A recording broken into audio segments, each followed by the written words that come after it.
కాదు, జనాభా ప్రకారం పెట్టాలనేది మన అభిప్రాయం. మొట్టమొదట 1986లో ఎన్టీ రామారావు రిజర్వేషన్లు పెట్టిందంటే ఒకరే పెట్టలేదు. అనేక ధర్నాలు చేసినాం. కాలేజీ పిల్లలు, హాస్టల్ పిల్లలు ధర్నాలు చేస్తే పత్రికలలో వ్యతిరేకంగా వచ్చారు.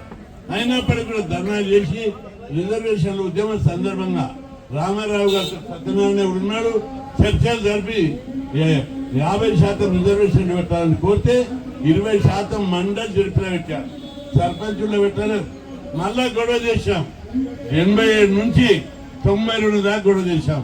అప్పటి ముఖ్యమంత్రి, కాంగ్రెస్ ముఖ్యమంత్రి విజయభాస్కర్ రెడ్డి గారు, సబ్ కమిటీ పరగిరామరెడ్డి గారు చుట్టూ ఆ ఉద్యమంలో మన కేశవరావు ఉన్నాడు, కొండలక్ష్మి బాపూజీ, గౌతు లక్ష్మణ, బాలగౌడు, మేమందరం కలిసి అనేక మీటింగ్లు పెట్టి అనేక సార్లు చర్చలు జరిపి ప్రభుత్వంతో చర్చలు జరిపి అంతవరకు ఉన్న మా ఎంపీటీసీ జడ్పీసీలో 20ని 34%, కొత్తగా సర్పంచ్లో 34% పెట్టించి అప్పటి నుంచి సజావుగా నడిచింది. ఆ తర్వాత దానికి అనేక ఒడిదుడుకున్నాయి. సందర్భము చెప్తే చాలా అవుతుంది కాబట్టి నడుచుకుంటూ వచ్చింది. ఆ తర్వాత సుప్రీంకోర్టు తీర్చుకొని దాన్ని తగ్గించారు.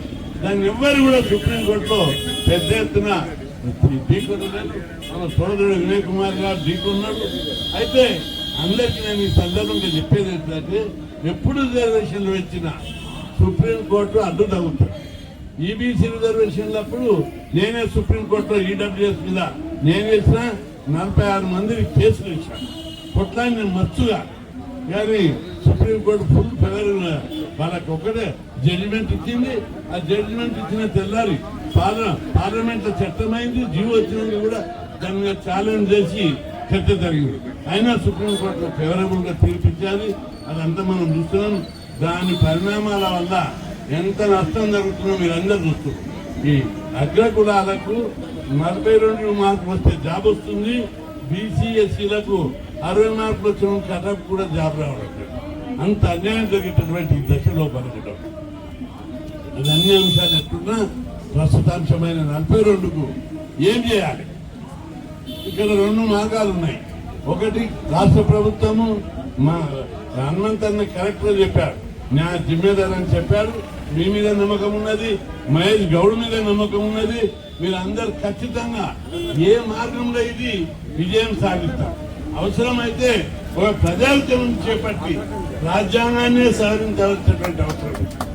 రాజ్యాంగాన్ని 9వ షెడ్యూల్ కాదు, ఈబీసీలకు ఎట్లయితే ఈడబ్ల్యూఎస్ కు అగ్రకులాలకు రిజర్వేషన్లు పెడితే ఇక్కడ కూడా బీసీలకు విద్య, ఉద్యోగ, చట్టసభలు, స్థానిక సంస్థల్లో రిజర్వేషన్లు పెట్టాలని ఓ మహా ఉప్పెన లాంటి ఉద్యమం చేస్తే అన్ని ప్రభుత్వాలు దిగి వస్తాయి.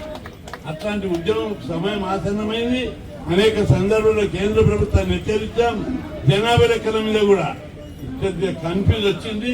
తప్పనిసరి జనాభా లెక్కలు పెట్టాలని హోమ్ మినిస్టర్ను, ప్రధానమంత్రిని కలిసినప్పుడు వాళ్ళు ప్రకటించారు.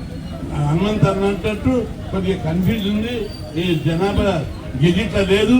దాని మీద కూడా ఖచ్చితంగా పోయి మాట్లాడదాం. జనాభా లెక్కలు తీయాలని సుప్రీంకోర్టు నేను కేసు చేశాను. లేదు, నాతో పాటు 10 కేసులు నేర్పించాను. అన్ని కేసులు ఇప్పుడు ఇంకా విత్డ్రా చేసుకోలేదు. మేము సుప్రీంకోర్టు ఉన్నాయి.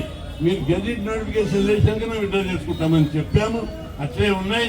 తప్పనిసరి గెజిట్ నోటిఫికేషన్ లో అమెండ్మెంట్ చేసైనా ఈ లెక్కలనే కులగణన లెక్కలు ఇచ్చే వరకు కూడా ఎట్టి పరిస్థితులు సహించేది లేదు. అంతవరకు పోరాటం కొనసాగుతుందని చెప్పి ప్రభుత్వాలను హెచ్చరిస్తున్నారు. ఇక 42% విషయంలో ఎట్లా, దీని మీద ప్రభుత్వము, నేను రేవంత్ రెడ్డిని తప్పుపడతలేదు. మీరు ఎట్లా అమలు చేస్తారో చెప్పండి అని అడుగుతాను. మీరు కేంద్రానికి పంపించారు, అక్కడ మీరు దానికి అమలు చేయడానికి ఏం చర్యలు తీసుకుంటారు? అన్ని పార్టీలు మద్దతు ఇచ్చిన అసెంబ్లీ, ఢిల్లీకి 6 పార్టీలు తీసుకుపోతారా? బీజేపీ పార్టీలో కూడా కిషన్ రెడ్డి గారు కూడా చెప్పారు మేము మద్దతు ఇస్తామని. వాళ్ళందరినీ కూడగట్టి పోయి ప్రధానమంత్రితో కలిసి ఒత్తిడి తీసుకురావడానికి మీరు తీసుకుంటున్నటువంటి చర్యలు ఏంటి? కాబట్టి మీరు ఇంతవరకు అలాంటి స్టెప్స్ ఎక్కడ తీసుకున్నాం? 42% అనేది నేను అధికారంలో కూర్చోబెట్టింది. కేసీఆర్ తీసుకుపోయి కూర్చున్నాడు. అన్నబలం, అర్థబలం తోటి గుప్పిట్లో పెట్టుకున్నాడు. అటువంటి కేసీఆర్ ను బీసీలు, నిరుద్యోగులు కట్టగట్టి ఓడించారు. అది మామూలు విషయం కాదు. కూర్చొని అందరూ అంత బలంతో ఓడించి మీకు అధికారం అప్పచెప్పింది బీసీలు నిరుద్యోగులు. కాబట్టి 42% రిజర్వేషన్లు అనేది ఎట్లా అమలు చేస్తాం? ఇప్పుడు చట్టం చేశారు, సత్యం అన్నాడు, జీవోలు కూడా వెళ్ళాలి. దాని జీవో మీద కోర్టు కేసు అయితే రేపు 9వ షెడ్యూల్ వెళ్తే కూడా కేసు అయితే. ఎందుకంటే తమిళనాడులో 9వ షెడ్యూల్లో విద్యా ఉద్యోగాలు పెట్టారు. పంచాయతీ లోకల్ బాడీ కూడా 69 కావాలని వాళ్ళు మళ్ళా సిఫార్సు చేశారు. దాన్ని సుప్రీంకోర్టు పెండింగ్ ఉన్నది కేసు. అనేక రాష్ట్రాల్లో ఈ ఇతర విషయాల మీద కూడా సుప్రీంకోర్టులో పెట్టారు.